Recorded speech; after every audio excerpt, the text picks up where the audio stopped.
দেশে জ্বালানি তেলের পর্যাপ্ত মজুদ রয়েছে জানিয়ে বিদ্যুৎ ও জ্বালানি মন্ত্রী ইকবাল হাসান মাহমুদ টুকু বলেছেন, আপাতত জ্বালানি তেলের দাম বৃদ্ধি হচ্ছে না, তবে আগামী মাসে প্রয়োজন হলে দাম সমন্বয় করে বৃদ্ধির বিষয়ে বিবেচনা করা হবে।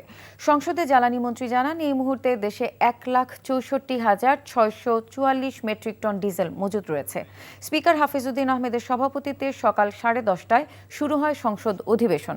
133টি অধ্যাদেশ আইনে রূপান্তরের লক্ষ্যে আজ থেকে 2 বেলা চলবে সংসদের অধিবেশন। হাওর জলাভূমি সংরক্ষণ বিল 2026 সংসদে কণ্ঠভোটে পাশ হয়। সরকার সম্ভাব্য সকল উৎস অন্বেষণ করে দেশে সব ধরনের তেলের স্বাভাবিক সরবরাহ অব্যাহত রেখেছে। শুধু তাই নয়, বর্তমানে আমাদের জ্বালানি তেলের পর্যাপ্ত মজুদ রয়েছে।